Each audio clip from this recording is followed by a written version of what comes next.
Hey all, welcome back.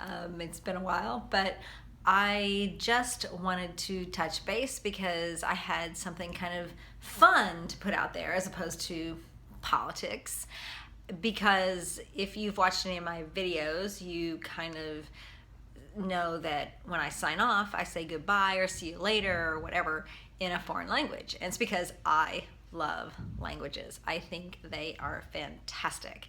When I was in Florence in 2013, I took a cab ride from the train station to the hotel, not the hotel, apartment where we were staying in Ponte Vecchio, which is a beautiful area.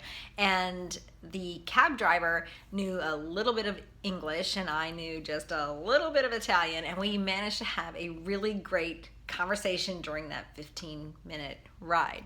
And when I was in Greece recently, it was one of those things where I would be talking to someone and I would say something in Greek and their face would just light up. It was one of those moments where you know that you're making a connection that is really important, and it kind of makes your whole experience so much better. And there's so little in this world that impresses me. Money doesn't impress me, status, power, whatever. I don't care. It will never impress me. But the fact that anyone knows two or more languages, that impresses me. Because I would love to be able to speak two or more languages fluently. And I've been working on these things over the last several years.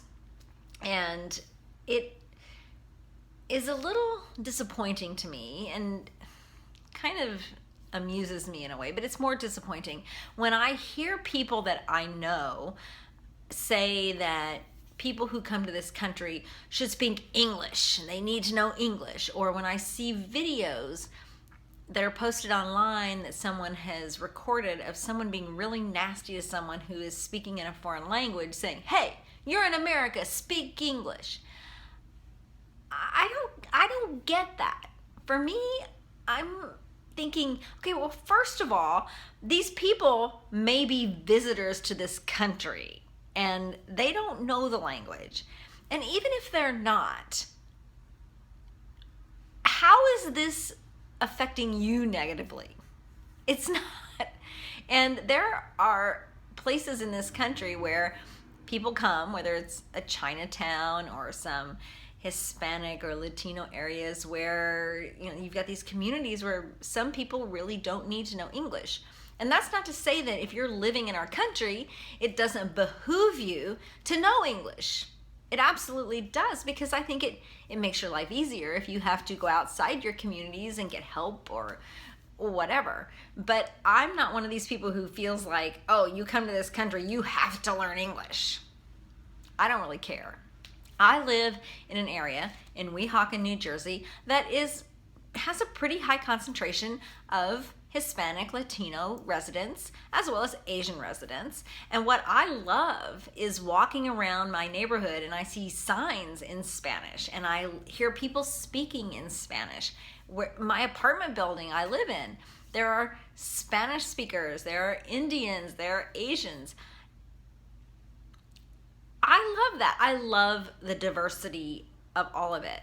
And it's fun for me to walk around and read the signs and actually try to speak Spanish with some of the shop owners in the area. And there are so many benefits of knowing a second language. One, there's been research done that shows it helps with your memory. With the onset of Alzheimer's and dementia, it keeps that from progressing as quickly as it could. And if you're learning a second or third language, it actually allows you to learn those languages much more quickly, which is really great. And not just aside from that, it connects you to the broader world. It gives you a better appreciation of different cultures and countries and the people who live there. And when you travel abroad, as I have, it is one of those things, even if you learn just a few words, whether it's hello, goodbye, thank you, please, no, yes, check please, or good morning. Just a few phrases and words make a huge difference. I mean, when I was in Paris in 2012, when I would go into a restaurant and I would order in French and greet them in French and say thank you and get the check, I think I simultaneously charmed and amused them. In Italy in 2013, when I went there, it was one of those things, just learning a little bit of the language made everything so much better. Greek. I went to Greece with my sister in September of 2016, and I spent 5 months learning the language. And for me, that was amazing because everywhere I went and I spoke the language, people would say to me, you know Greek.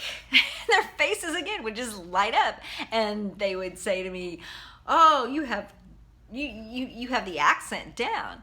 So I really tried to learn the languages. When I was in Chile in 2008, that's when I started learning Spanish. I didn't really need to use it because I was staying with friends of mine who know Spanish very well, so they did all the speaking. My friend Nelson is Puerto Rican, so Spanish is his first language. And my friend Becky, who is British, she's very fluent in Spanish. So I didn't really have to do anything with that. But I wanted to still learn and know what was happening. And I continued to learning those languages.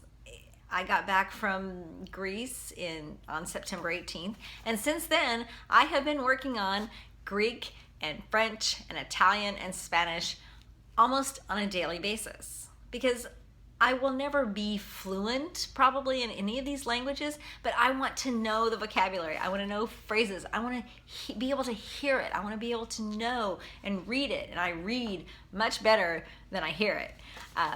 But you might ask, how do you go about learning all this stuff? Well, there are so many ways. First of all, you can sign up for a class anywhere. So many classes in foreign languages, and that's an easy way. Also, there are meetups, especially if you live in a metropolitan area. They have meetups, language meetups, and that's one of the things I want to do, because I want to go out and I want to talk to people who want to know English. They want to learn English, and I want to learn Greek and French and Italian and Spanish. So that's another option. But if you want to just kind of learn these things yourself just a little bit, there are so many tools out there for you. First of all, Rosetta Stone, fantastic. All you have to do is download them or go buy a kit, put it on your computer, and work with it. I have a Rosetta Stone in Spanish, which I really, sadly, have not utilized the way I should, but I'm going to start pulling it out and working with it as well. But there's also other stuff that you can use on your iPhones and your iPads, like Duolingo, which is fantastic. Thank you, Becky.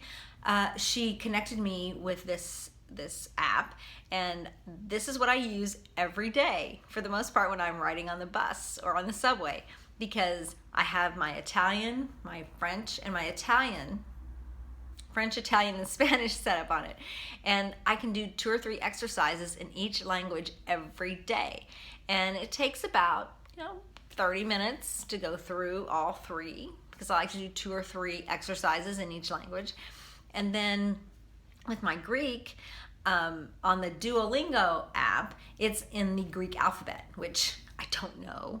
So what I did, I downloaded for Greek an app called Nemo. And what's great about that is that they show the words in the Greek alphabet, but also the Latin alphabet, which is what we know. And so I can see how it's pronounced, and I hear it, and that's how I learned my Greek.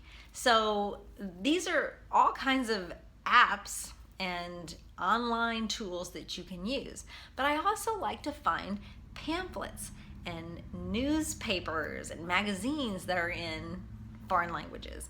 And for example, Huffington Post, they have their platform in many different countries. So sometimes I will click on the Spanish language platform, or the French, or the Italian, and I can read news articles from there. And then also I have podcasts that I've downloaded, which are news podcasts in French and Italian and Spanish. So I can sit and listen to short podcasts in those languages. And what I try to do is not translate it into English, because once you start trying to translate these languages into English, you kind of lose what they're saying. So what you want to do is just listen for words and phrases that you know, because you want to start thinking and understanding and comprehending in the language and the way they say things, as opposed to trying to always translate it into English.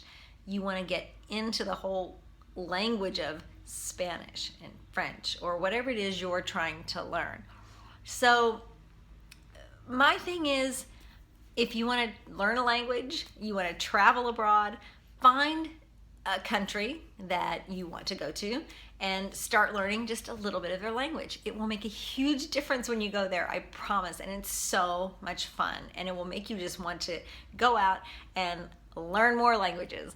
So where am I heading next? Well, I'm going to Hawaii in July, big family trip, and Hawaii actually has their own language too. So I'm trying to learn a few phrases from that. And one is mahalo, or mahala, I think it's mahala, which is thank you, but I'm going to be working on that. And then I'm going to do a trip to Canada about a month and a half later, through the French region, Quebec City, Montreal, and that way I can learn, I can not learn, but work more on my French and actually utilize that while I'm in Canada. So that's what I'm doing. So what are you gonna do? Let me know where you wanna go. What languages do you wanna learn? Comment below or send me an email. You know how to reach me. And there you go. Au revoir et aloha.